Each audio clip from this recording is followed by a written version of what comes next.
ಹೊರಗೆ ಡ್ಯೂಟಿ ಕೊಟ್ಟಿಲ್ಲ 6 ಆಯ್ತು. ಆಮೇಲೆ ಕಿಲೋಮೀಟರ್ ಖಾಲಿ ಬಂದನು ಇಲ್ಲಿಗೆ. ತೆಗಿಯೋ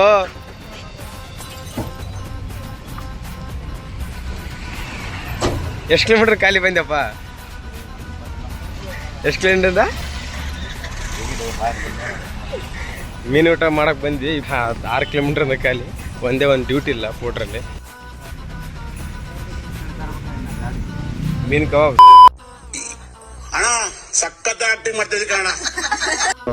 ಸಕ್ಕತ್ತಾಗಿದೆ. ಯಾರು ಬರ್ತಾರೆ ಬಂದು ಇಲ್ಲಿ ಊಟ ಮಾಡ್ರಿ. ಬೆಂಡೆ ಹೆಂಗೈತಪ್ಪ? ಅದೇ ಚಿತ್ರ ಆಗ್ಯದ ನನಗೆ. ಹಾ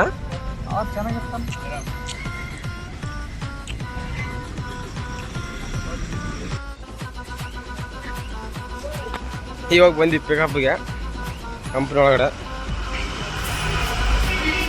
ಒಂದು ಐಟಮ್ ಹಾಕಿಲ್ಲ. ಲೋಡ್ ಮಾಡ್ಕೊಡ್ತೀನಿ ಇಷ್ಟದಾಗ ಒಂದೇ ಒಂದು ಡ್ಯೂಟಿ ಹೊಡೋಲ್ಲ. ಇವಾಗ ಹುಡುಗನ ಗಾಡಿಗೆ ನಮ್ಮೆಲ್ಲ ಗೊತ್ತಾಗೋಯ್ತು. ಲೋಡ್ ಆಗ್ತಿದೆ.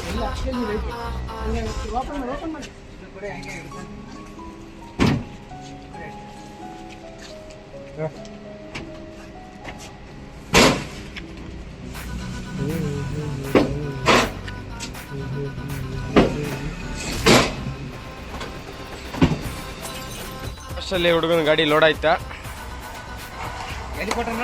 ಯಾರ್ದು ಎತ್ತಿ ಬಿಟ್ರೆ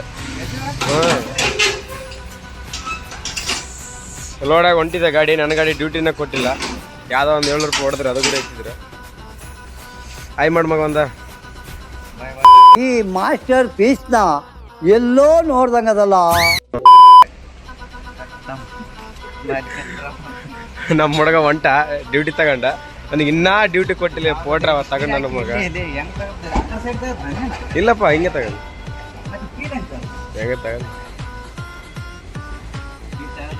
ಎಷ್ಟೊತ್ತಾಯ್ತು. ನಾ ಒಂದು ಡ್ಯೂಟಿ ಹೊಡೆದಲ್ಲ ಹುಡುಗನಿಗೆ ಡ್ಯೂಟಿ ಹೊಡೆದ ಪಿಕಪ್ ಮಾಡ್ಕೊಂಡು ಹೊಂಟವನ್ನ ಟ್ರಾಫಿಗೆ ಹೋಗ್ಬೇಕಾರೆ ನನ್ನ ಗಾಡಿ ಹತ್ರ ಬಿಟ್ಟ ಅಣ್ಣ ಹಂಗೆ ಹೋಗ್ಬಿಡ್ತಾನೆ.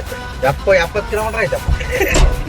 800 ರೂಪಾಯಿಗೆ 27 ಕಿಲೋಮೀಟರ್ ಹೊಡೆದಿದ್ದೆ ನೀವು ಪೋಟ್ರ ಅವನು. ಈಗ ಮನಸ್ಸನ್ನ ಏನೋ ಗೊತ್ತಾಗ್ತಿಲ್ಲ. ಈ ಥರ ಹೊಡೆದ್ರೆ ಯಾವ ಡ್ಯೂಟಿ ಮಾಡ್ತಾನೆ?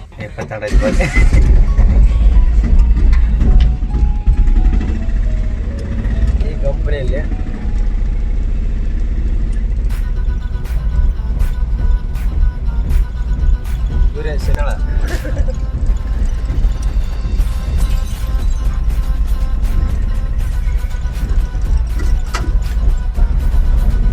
ಏನ್ ಅನಿಸ್ತಿದ್ಯಪ್ಪ ಹೋಟೆಲ್ ಡ್ಯೂಟಿ ಮಾಡಕತ್ತಿರಲ್ಲ?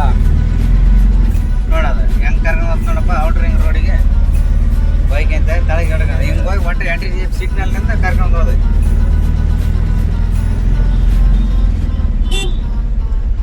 ನಿಧಾನವೇ ಪ್ರಧಾನ. ಯಾವುದೋ ಅದು ಮುಳ್ಳಂದಿ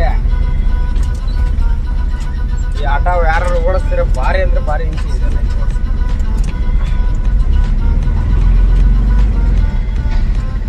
ನಿಧಾನ ಕಣೋ ಇಟ್ಬಿಟ್ಟ ನಾನು.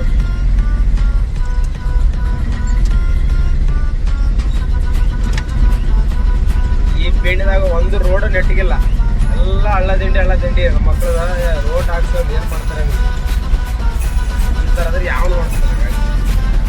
ಎತ್ರಿ ಬಡ್ಡಿ ಎಷ್ಟೋ ವಾಸಿ ಓಡಿಸ್ಬೇಕು ಗಾಡಿ. ಸರಿ ಸಿಗೋದ್ರ ಆಗ್ತಿದ್ದೆ. ಇಲ್ಲಿ ಹೊಂಟಿದ್ದೆ ನಾವು ಇಲ್ಲೆಲ್ಲ ಅಲ್ಲೇ ಅದರೊಳಗೆ ಪೀಣ್ಯದಲ್ಲಿ ಯಾರು ಬರ್ತೀರಾ ಬರಬೇಡ್ರಿ. ಜಾಸ್ತಿ ಡ್ಯೂಟಿ ಬರಲ್ಲ. ಸುಮ್ಮನೆ ಕಾಯ್ದು ಹೋಗ್ಬೇಕ. ಹೋಟೆಲ್ ಗೋಳಿ ಮಗ ಯಾವನು ಡ್ಯೂಟಿ ಕೊಡಲ್ಲ. ನೋಡಿ ನಮ್ಮ ಹುಡುಗನ್ ತಿರಕ್ ಡ್ಯೂಟಿ ಕೊಟ್ಟು ಪಿಕಪ್ ಮಾಡ್ಕೊಂಡು ಹೊಂಟವನೆ. ನನಗೆ ಒಂದೇ ಒಂದು ಡ್ಯೂಟಿ ಹೊಡೆದಿಲ್ಲ. ಇಲ್ಲೇ ಎಲ್ಲಿ ಇಳಿಸ್ಬಿಡ ಇಲ್ಲೇ ಹೋಗ್ಬೇಕು. ಅವತ್ತು ಇಲ್ಲೇ ಉಂಟಿತ್ತು ನಾನು ಒಬ್ಬ ಇಲ್ಲಿ ಇಳಿಸ್ರಿ. ಬಾಯ್ ಮಗ ತಿರಕ್ ಹೋಗ್ಬೇಕು ನಮ್ಮ ಗಾಡಿ ಹತ್ರ. ಇವಾಗ ಹೋಗ್ಬಿಟ್ಟು ಡ್ಯೂಟಿ ಬಿದ್ದರೆ ಮಾಡೋದು, ಇಲ್ಕಂದ್ರೆ ಇಲ್ಲ. ಒಂದೇ ಒಂದು ಡ್ಯೂಟಿ ಹೊಡಿತಲ್ಲ ಬೆಳಿಗ್ಗೆ ಅಂದೇನೋ ಮಾಡಿರೋದೇ ಡ್ಯೂಟಿ. ಏನು ಮಾಡೋದು ಅಂತ ಗೊತ್ತಾಗ